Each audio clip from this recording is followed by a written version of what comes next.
Hello, my dear friend. Welcome all of you. Mission IAS online classes. आज आप सबों को एक नई टॉपिक NCERT साइंस चैप्टर 3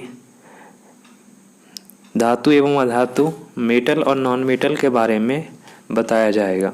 चलते हैं इस क्लास की एंजॉय करते हैं।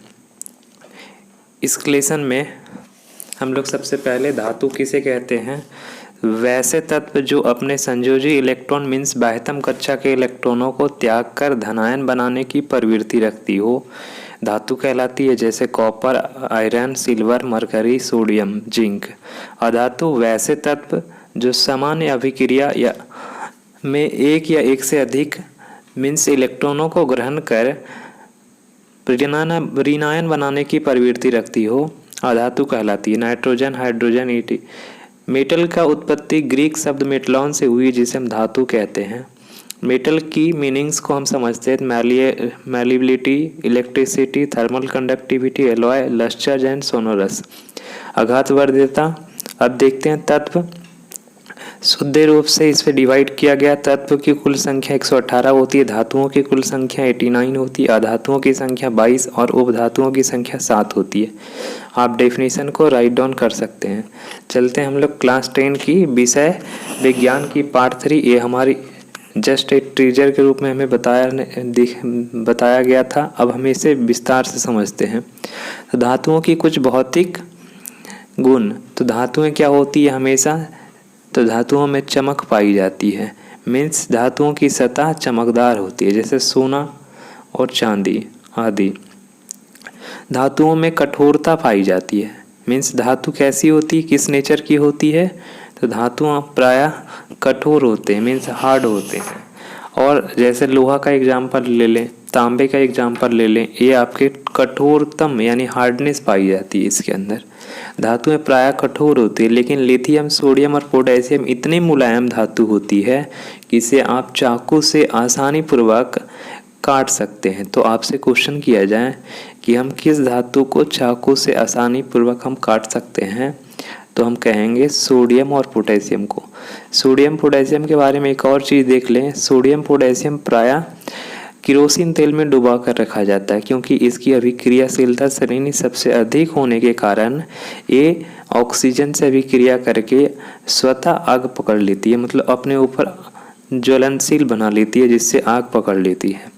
अब धातुओं की मूल अवस्था को देखा जाए तो धातुएं प्रायः कमरे की ताप पर ठोस अवस्था में होती है, लेकिन एक एक्सेप्शन है जिसमें हम मर्क्यूरस जिसको कहते हैं, जिसे हम लैटिन शब्द में हाइड्रागैरम कहा जाता है, वो हमेशा 25 डिग्री मीन्स कमरे की ताप पर द्रव अवस्था में पाई जाती है।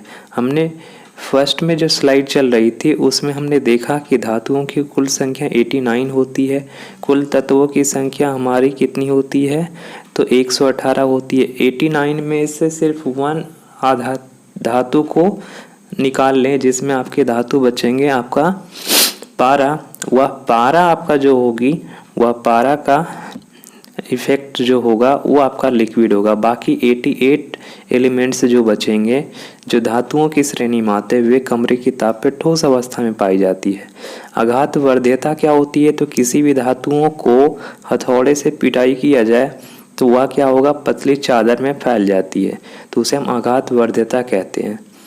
अब आघातवर्ध्यता में क्या होती है, कौन कौन सी धातुएं नहीं होती है? तो मरकरी और आपका सीसा यानी Hg और Pb नहीं होगी। तन्यता क्या होती है? तो धातुओं को जब हथौड़े से पिटाई किया जाए तो वो पतली चादर के रूप में परिवर्तित हो जाएगी। तो पतली चादर के रूप में परिवर्तित हो जाएगी, इट मीन्स क्या हो गई कि अगर मैं 1 ग्राम सोना को लूँगा तो उससे 2 किलोमीटर लंबे तार बन सकते हैं। 1 ग्राम अगर हम लोग 10 ग्राम चांदी लेंगे तो उससे 400 मीटर की तार बनाई जा सकती है। अब ये विद्युत सुचालक होते हैं। धातुएं प्रायः विद्युत और ऊष्मा दोनों के सुचालक होते हैं, लेकिन अपवाद में हमें क्या याद रखना है? तो सीसा और पारा ऊष्मा के कुचालक होते हैं। अब सीसा और पारा हमेशा विद्युत और ऊष्मा के कुचालक भी होंगे।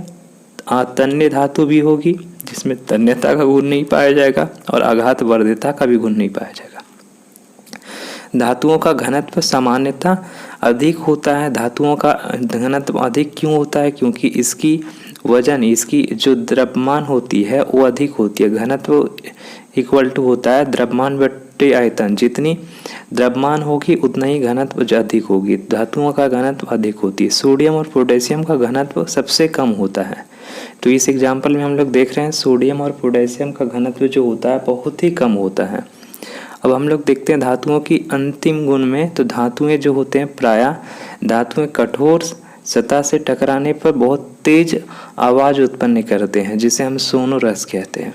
सोनोरस का मतलब होता है धातुओं में एक प्रकार की विशेष ध्वनि पाई जाती है जिसे धात्विक ध्वनि कहते हैं। आपने पीछे स्लाइड में देखा होगा कि आघात वर्ध्यता किसे कहते हैं?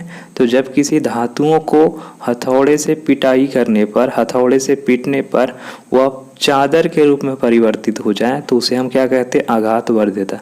जस्ट तन्यता क्या थी? तो तन्यता क्या होगी? तो धातुएं जो होगी जिसे हम हथौड़े से पीटने पर वह पतली तार के रूप में परिवर्तित हो जाए तो उसे हम क्या कहते हैं? तन्यता कहते हैं। अब आखिरी जो हम लोग पढ़ने जा रहे हैं लास्ट वाली, धातुओं की ऑक्साइड हमेशा क्षारक होती है। यानी धातुओं का जो होगी ऑक्साइड हमेशा किस नेचर का होगा? तो बेसिक नेचर यानी क्षारक होगा। अब चलते हैं अधातुओं की भौतिक गुण के बारे में पढ़ते हैं। तो हमने जो धातुओं के बारे में पढ़ा है वो अधातुओं में क्या होगी? जस्ट उल्टा होगी। तो अधातुओं में चमक, अधातुओं की चमक कह दिया जाए तो अधातुओं की सतह चमकदार नहीं होती है।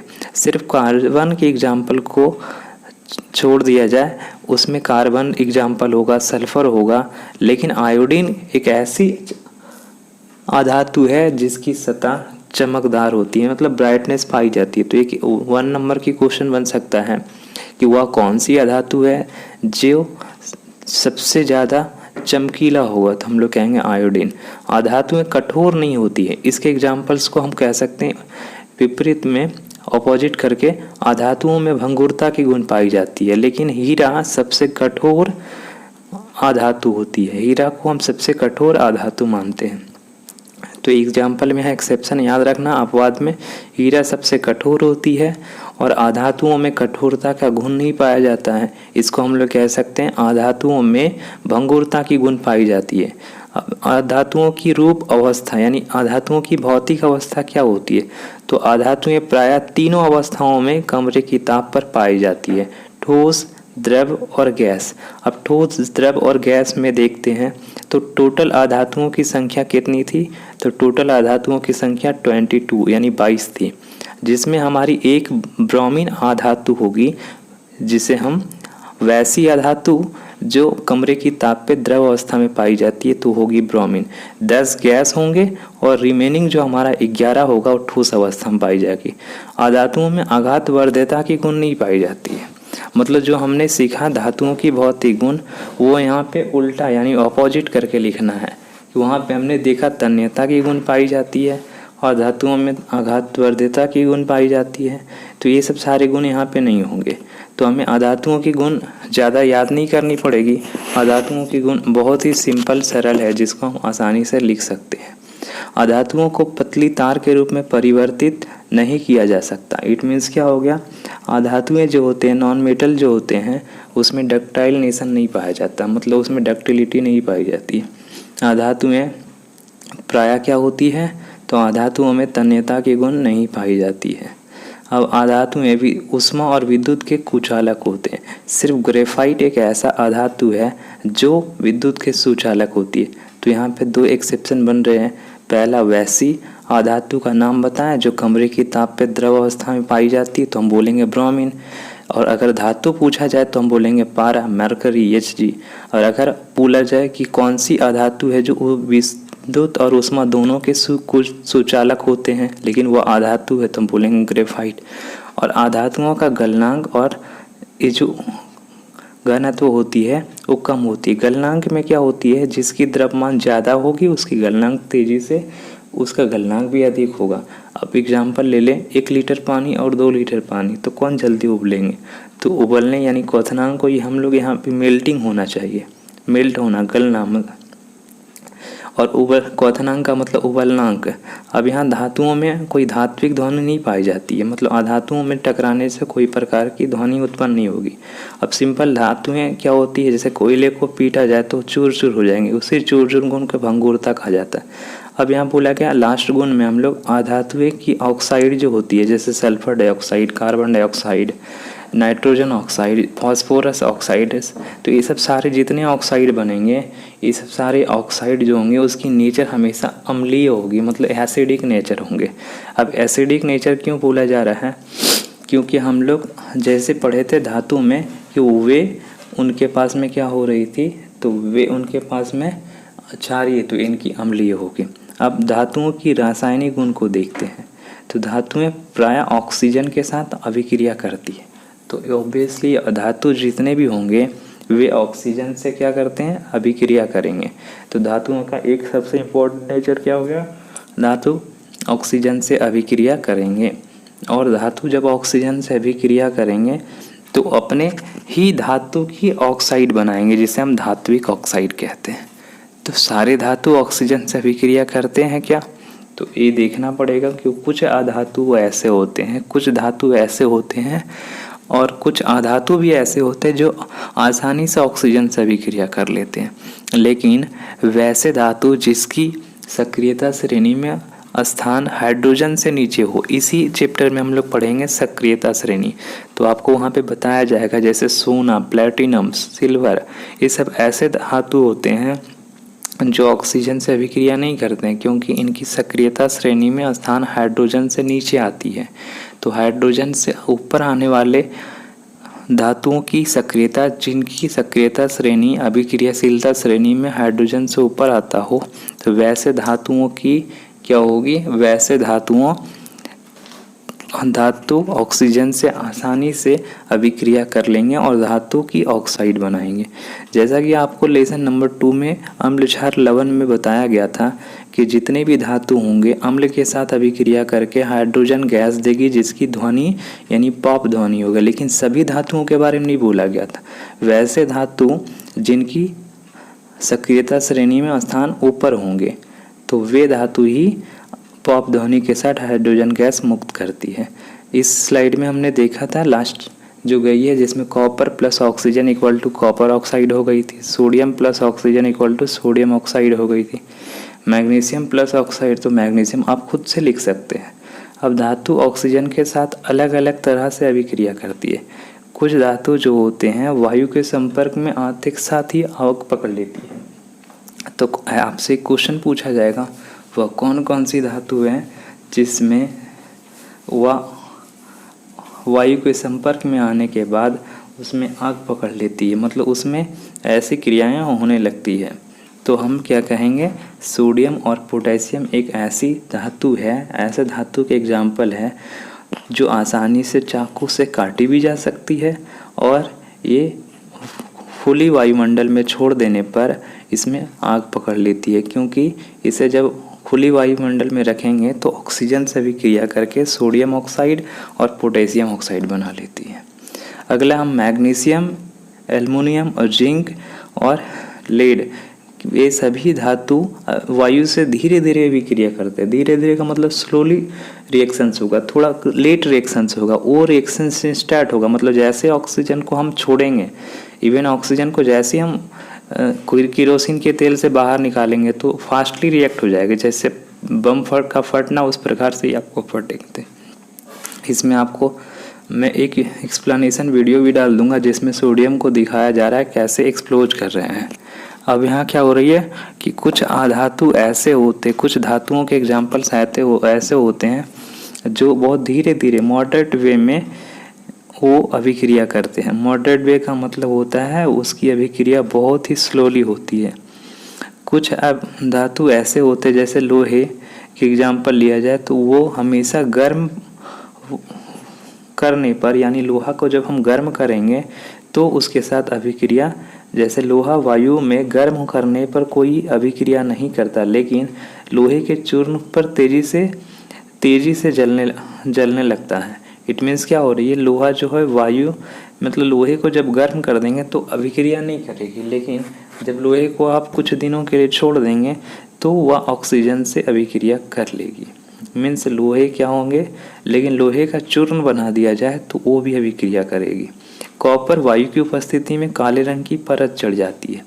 अब कॉपर मीन्स अगर तांबे का एग्जाम्पल लिया जाए तो बहुत लंबे समय तक आप छोड़ दें तो तांबे का रंग काले रंग की हो जाती है। तांबे की जो बर्तनें होती है उसमें काले स्पॉट आ जाते हैं, काले दाग जैसा दिखने लगते हैं। सोना चांदी वायु से अभिक्रिया नहीं करती है। अब इस एग्जाम्पल में क्या होगा कि जो सोना होगी और चांदी होगी, ये किसी भी ऑक्सीजन या किसी भी वायुमंडल में यानी वायुमंडल में छोड़ देने पर भी लंबे समय तक एज ए लाइक छोड़ देने पर भी ये किसी से अभिक्रिया नहीं करती है। इट मीन्स क्या हो रही है, ऐसे चीज़ों का ही हम प्रयोग प्रायः ज्वेलर्स मीन्स आभूषण बनाने के रूप में करते हैं, क्योंकि इसमें संचारण की क्रिया नहीं होती है। जब संचारण की क्रिया नहीं होती है इसलिए इस प्रकार के चीज़ों को हम ज्वेलर्स बनाते हैं। अब एक बहुत ही इम्पॉर्टेंट 2 नंबर की क्वेश्चंस प्रायः या 1 नंबर के रूप में एकेडमिक काउंसिल में पूछी जाती है या किसी भी तो पूछा जाएगा एम्फोट्रिक ऑक्साइड मतलब उभयधर्मी या द्विधर्मी, इसका दूसरा नाम क्या होगा, द्विधर्मी। वैसे ऑक्साइड जो अम्ल और क्षारक दोनों के रूप में अभिक्रिया करते हों, मतलब वैसे धात्विक ऑक्साइड जिसकी प्रकृति अम्लीय भी होगा और क्षारीय भी होगा, मतलब वो अम्ल से भी अभिक्रिया कर लेगी और क्षार से भी अभिक्रिया कर लेगी, दोनों के साथ अभिक्रिया करके वो उत्पाद के रूप में जल और लवण बनाएगी, जैसा हमने लेसन नंबर 2 में सीखा है। तो वैधर्मी ऑक्साइड का मतलब हो रहा है वैसे धात्विक ऑक्साइड जो आसानी से अभिक्रिया करती हो, मीन्स वैसे धात्विक ऑक्साइड जो अम्ल के साथ भी और क्षार के साथ भी अभिक्रिया करती हो। मतलब इट मीन्स क्या हो रही है कि वैसे उभयधर्मी ऑक्साइड जिसमें अम्ल के साथ भी अभिक्रिया होती हो और क्षार के साथ भी अभिक्रिया होती हो। तो अभी हमने देखा कि एल्युमिनियम ऑक्साइड HCl के साथ भी अभिक्रिया करके एल्युमिनियम क्लोराइड बना लिया और NOH के साथ भी अभिक्रिया करके सोडियम एल्यूमिनेट बना लिया। अब यहाँ क्या हो रही है, एल्युमिनियम ऑक्साइड अम्ल के साथ भी अभिक्रिया करके लवण जल बनाए और एल्युमिनियम ऑक्साइड क्षार के साथ भी अभिक्रिया करके लवण और जल का निर्माण करते हैं। तो ऐसे कुछ और ऑक्साइड हैं जो द्विधर्मी ऑक्साइड यानी एम्फोट्रिक ऑक्साइड या उभयधर्मी ऑक्साइड कहलाते हैं, जैसे zinc oxide, lead oxide, tin oxide और गैल्मियम ऑक्साइड और जर्मेनियम ऑक्साइड। इसी को हम याद करने के लिए आजा सनम प्यार की गरीब गीत गाएं, इसको आप लिख लें तो वहाँ आ से एल्युमिनियम, जा से जिंक, इस प्रकार से आप लर्न कर सकते। अब यहाँ क्या हो रही है, कुछ धातुएं जल के साथ सीधा अभिक्रिया करती है और हाइड्रोजन गैस देती है। यानी धातु जब जल के साथ अभिक्रिया करेगी तो धातु के हाइड्रोक्साइड बनाएंगे। मतलब कोई भी धातु को जब जल के साथ अभिक्रिया करवाया जाए तो जल के साथ अभिक्रिया करने के बाद उसमें धात्विक ऑक्साइड बनती है। अब धात्विक ऑक्साइड बनने का मतलब क्या हो रही है, जब वह जल के साथ अभिक्रिया करेगी तो वे धात्विक ऑक्साइड बनाएंगे। धात्विक ऑक्साइड बनाने का मतलब क्या हो रहा है कि उसमें उसके पास में क्या होगी, जब धातु जल के साथ अभिक्रिया करेगी तो वह धात्विक ऑक्साइड बनाएंगे और H+ के रूप में हाइड्रोजन गैस बाहर हो जाएगी, क्योंकि जल का ब्रेकअप होगा तो जल बन जाएगा H+ और OH-, और कोई भी धातु नेगेटिव साइड की ओर बढ़ेगी तो सोडियम हाइड्रोक्साइड बना लेगा। अब सोडियम हाइड्रोक्साइड बना लिया जिसकी नेचर भी क्या होगी, तो हम लोग कहेंगे इसकी नेचर भी हमारा क्या होगा, क्षारीय होगा। जब O या OH लगा हो तो उसका नेचर क्या होता है, क्षारीय होता है। कैल्शियम हाइड्रोजन से अभिक्रिया करके calcium hydroxide plus hydrogen gas मुक्त करेगी। फिर आयरन भी जल के साथ अभिक्रिया करके फेरस ऑक्साइड, अब यहाँ 3 लगा हुआ है, इट मीन्स यहाँ ध्यान देना है कि यहाँ फेरिक ऑक्साइड होगा। 3 जब भी आए तो फेरिक बोलेंगे, यानी यहाँ पे फेरिक ऑक्साइड लो फिर आयरन का 2 संयोजकता होती है, F+2+3। अब अलग अलग धातु जल के साथ अलग अलग अवस्थाओं में अभिक्रिया करती है। सोडियम, पोटेशियम और कैल्शियम जो सक्रियता श्रेणी में स्थान सबसे ऊपर रखते हों, वो सामान्य जल यानी ठंडे जल से भी अभिक्रिया कर लेगी। लेकिन जिसकी सक्रियता श्रेणी में स्थान थोड़ा नीचे हो, मीन्स सोडियम सबसे अधिक सक्रियशील धातुओं की नाम बोला जाए तो हम कहेंगे लिथियम। तो सोडियम की सक्रियता श्रेणी में स्थान सबसे ऊपर है, यानी सोडियम की सक्रियता श्रेणी में स्थान सबसे क्या है, ऊपर आती है। तो हम यहाँ पे क्या कहेंगे कि सोडियम, पोटेशियम और कैल्शियम ठंडे जल के साथ भी अभिक्रिया कर लेती है, लेकिन एल्युमिनियम, फेरस और जिंक ये हमेशा जलवाष्प यानी वाटर वेपर, भाप के साथ अभिक्रिया करते, जबकि मैग्नीशियम हमेशा गर्म जल के साथ अभिक्रिया करती है। मैग्नीशियम को जब तक गर्म पानी के साथ अभिक्रिया नहीं करवाएंगे, मैग्नीशियम हाइड्रोक्साइड नहीं बनेगा। और कैल्शियम मैग्नीशियम अभिक्रिया के दौरान सतह पर आ जाते हैं, क्योंकि उत्पन्न हाइड्रोजन गैस बुलबुले के रूप में कैल्शियम और मैग्नीशियम की सतह पर जाकर चिपक जाती है। ये थोड़ा याद रखना है कि जब भी ऑक्सीजन से अभिक्रिया करवाई जाए तो हमें धात्विक ऑक्साइड दे रही थी, लेकिन जब हम जल के साथ करवाया जाए तो धात्विक हाइड्रोक्साइड मिलेगी। तो आपको भली भांति समझ में आ रही होगी कि कैसे हम चीज़ों को यहाँ पे एक्सप्लेन कर रहे हैं, और आप इस चीज़ को एंजॉय कीजिए। तो यहाँ पे हमारी जिसकी सक्रियता श्रेणी में हाइड्रोजन से स्थान नीचे रखते हो, तो ना तो ऑक्सीजन से भी क्रिया करेगी, ना जल से भी क्रिया करेगी। धातुओं के कुछ और रासायनिक गुण के 3rd नंबर टॉपिक को देखते हैं। धातुएं प्रायः अम्ल के साथ अभिक्रिया करके कोई भी अम्ल, मीन्स यहाँ पे तनु अम्ल ली जा रही है। अब तनु और सांद्र में क्यों अंतर है? तनु का मतलब होता है जिसमें अम्ल की मात्रा कम हो, सांद्र का मतलब होता है जिसमें अम्ल की मात्रा अधिक हो। तो तनु अम्ल के साथ हम लोग इसलिए करवा रहे हैं क्योंकि ये दुर्घटना नहीं हो सकती, एक्सप्लोसिव ज़्यादा नहीं होगी, तो क्या होगा, एक्सपेरिमेंट ईजी होगा। तो हम तनु अम्ल के साथ अभिक्रिया करवाएं या सांद्र अम्ल के साथ करवाएं, तो बनेंगे ही लवण और हाइड्रोजन गैस। ये लेसन नंबर 2 में भी हमें पढ़ने को मिला था। वहाँ पे हम लोग सीखे थे कि जब धातु अम्ल के साथ अभिक्रिया करती है तो लवण और हाइड्रोजन गैस बनाती है।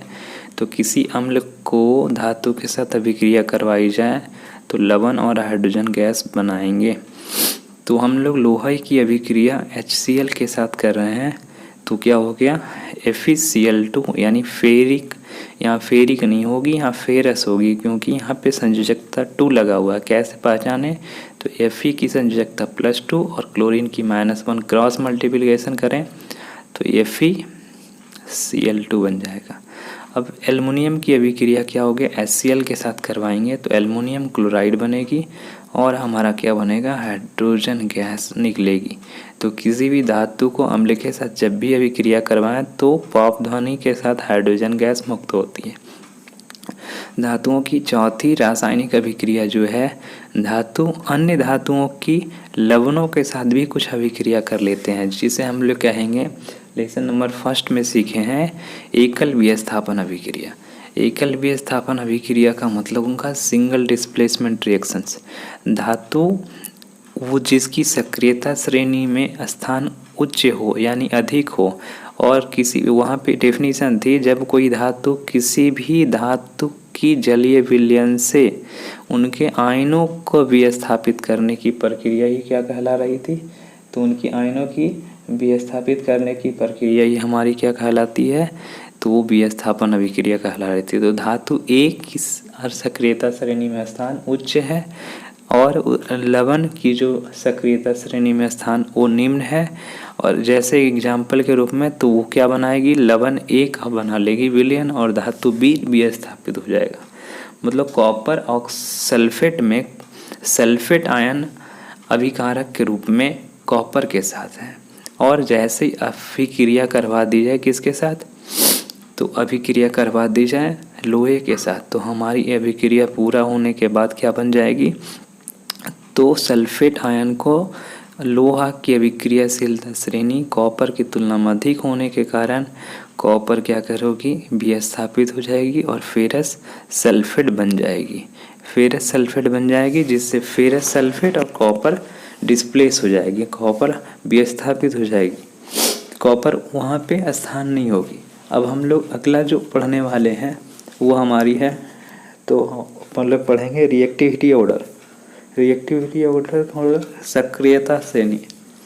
सक्रियता श्रेणी का मतलब होता है कि कौन सी धातु ज़्यादा सक्रिय है, कौन सी धातु कम सक्रिय है। अब इस एग्जाम्पल को अच्छे से समझते हैं, ये हमारे लिए बहुत ही इम्पॉर्टेंट है। सक्रियता श्रेणी इसी का अदर नेम के रूप में हम लोग कहेंगे, तो अदर नेम में हमें होगा, इसमें हम लोग कहेंगे अभिक्रियाशीलता श्रेणी, जिसे हम रिएक्टिविटी सीरीज कहते हैं। रिएक्टिविटी सीरीज का मतलब होता है धातुओं की रासायनिक अभिक्रिया के आधार पर उसके क्रियाशीलता को अवरोही मतलब घटते क्रम में लिखने की प्रक्रिया ही क्या कहलाती है, सक्रियता श्रेणी कहलाती है। तो वह श्रेणी या वह सारणी जिसमें धातुओं की क्रियाशीलता का अवरोही क्रम, यहाँ बोला गया आरोही क्रम का मतलब यहाँ बढ़ते क्रम में, मैंने क्या बोला अवरोही मतलब ऊपर सबसे अधिक अभिक्रियाशील वाले को रखेंगे और नीचे कम अभिक्रियाशील वाले को रखेंगे। तो यहाँ क्या हो गई, इसमें लिथियम नहीं दिखाया गया, लेकिन जब आप साइंस लेंगे तो लिथियम सबसे ज़्यादा अभिक्रियाशील होगी। और लिथियम को किसी भी केमिकल रिएक्शंस में नहीं दिखाया जाता है क्योंकि वह इतना अभिक्रियाशील है कि जिस एपरेटस में करवाया जाता है, यानी जिस प्रखनली में करवाई जाती है, वो प्रखनली भी ब्रेक कर जाती है, एक्सप्लोज हो जाती है, टूट जाती है, और जो करने वाले होते हैं उसको भी नुकसान हो जाता है। तो इसलिए जनरली हम लोग पोटेशियम से सबसे अधिक अभिक्रियाशील मानते हैं। तो potassium, calcium, magnesium, aluminium, zinc, ferrous, lead, और फिर हमारा क्या हो गया हाइड्रोजन। और हाइड्रोजन के बाद आने वाले जितने भी है कॉपर, Hg, Ag और Au। आपने देखा था लास्ट रिएक्शंस में जो अम्ल के साथ हो रही थी, धातु लवण के साथ जो अभिक्रिया करवा रही थी, तो लोहा का सक्रियता श्रेणी और कॉपर की तुलना में अधिक थी, इसलिए फेरस सल्फेट बना लिया और कॉपर को विस्थापित कर दिया। अब इसमें क्या बोला गया परिभाषा कि धातुओं की क्रियाशीलता को अवरोही क्रम में व्यवस्थित करना, मतलब डेफिनेशन बहुत ईजी है, जिसमें क्रियाशीलता का मतलब होता है रासायनिक अभिक्रिया के प्रति कितनी फास्ट है और कितनी स्लो है, यानी कौन सबसे एक्टिव केमिकल रिएक्शंस को दिखाएगा और कौन सबसे मॉडरेट केमिकल रिएक्शंस को दिखाएंगे, मतलब किसकी रासायनिक अभिक्रिया में सबसे अधिक सक्रिय होगी और किसकी रासायनिक अभिक्रिया में सबसे कम सक्रिय होंगे, और कौन रासायनिक अभिक्रिया में भाग ही नहीं लेंगे। तो जिसमें ऊपर वाले आ रहे हैं वो अधिक सभी क्रियाशील है, मध्य वाले हैं और लास्ट वाले हैं। धातुओं की अधातुओं के साथ अभिक्रिया को हम लोग पढ़ते हैं। तो हम लोग यहाँ क्या देख रहे हैं, तत्वों की अभिक्रिया संयोजकता कोषपूर्ण होने की प्रवृत्ति में के रूप में समझ सकते हैं। अब सबसे पहले हम लोग क्या सकते हैं कि जो धातु होते हैं तो उनकी कक्षा की बाह्यतम कक्षा में जो इलेक्ट्रॉन होंगे वो प्रायः संयोजी इलेक्ट्रॉनों की संख्या 1, 2 और 3 होगी। जैसे सोडियम, इसकी के एलिमेंट लिखे तो क्या होगा, तो सोडियम का के लिए 2, 8, 1, तो बाह्यतम कक्षा में कितने इलेक्ट्रॉन बना, तो 1। तो संयोजी इलेक्ट्रॉन यानी हमें क्या बोल सकते हैं, तो जो सोडियम होती है उसकी परमाणु संख्या 11 होती है। सोडियम की परमाणु संख्या कितनी होती है, 11 होती है। और सोडियम की परमाणु संख्या जब 11 होती है तो हम यहाँ क्या लिख सकते हैं, के एलिमेंट के रूप में जब इसे सजाएंगे तो हम इसमें बारी बारी से लिख सकते हैं के एलिमेंट के रूप में।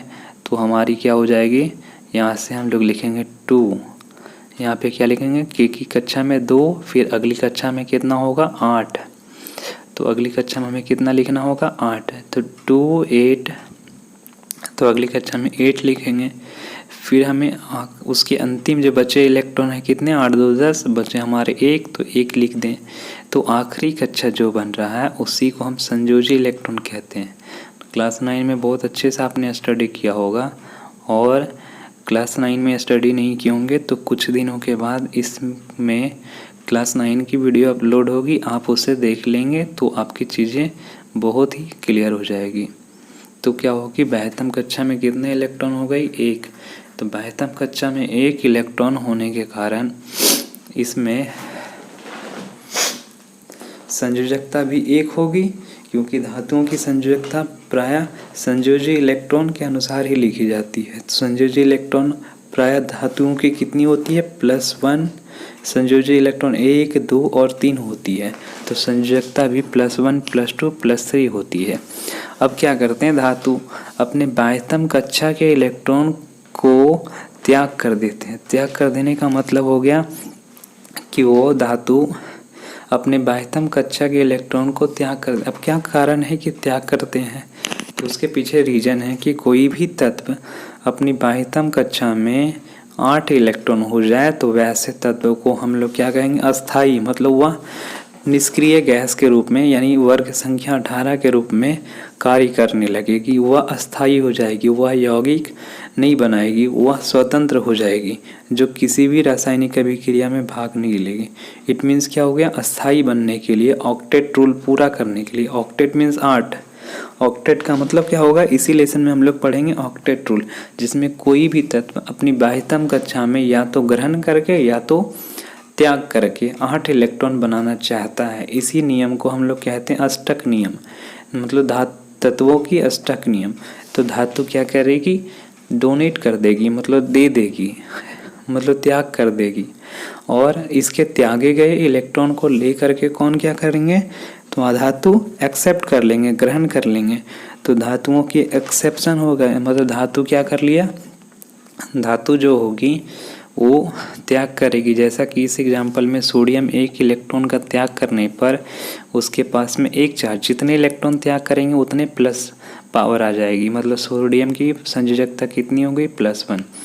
अब अधातु क्या करते हैं, तो धातु के दिए गए इलेक्ट्रॉन का ही क्या करते हैं, वो एक्सेप्ट करते हैं। तो अधातुओं की संयोजी इलेक्ट्रॉन प्रायः कितनी होती है, तो 5, 6, 7 होती है। तो 5, 6, 7 की संयोजकता कैसे निकालेंगे, तो हम लोग करेंगे क्या, 5 - 8 = कितनी हो जाएगी, तो 5 - 8 जब करेंगे तो -3, फिर 6 - 8 करेंगे तो -2, फिर क्या करेंगे, तो फिर हम लोग करना है कि 7 - 8 करेंगे तो कितनी हो जाएगी संयोजकता, तो -1। तो उसकी संयोजकता -1, -2, -3 होती है, जबकि धातुओं की संयोजकता +1, +2, +3 होती है।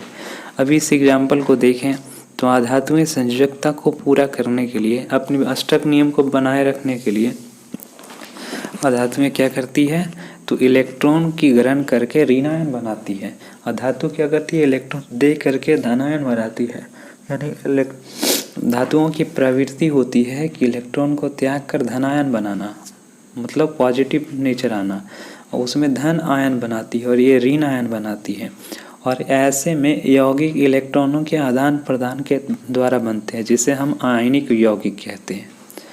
अब हम लोग नेक्स्ट पार्ट में हम लोग पढ़ेंगे कि यौगिक किसे कहते हैं, और मतलब रासायनिक बंधन क्या होती है, उसके बारे में हम लोग नेक्स्ट पेज में पढ़ेंगे।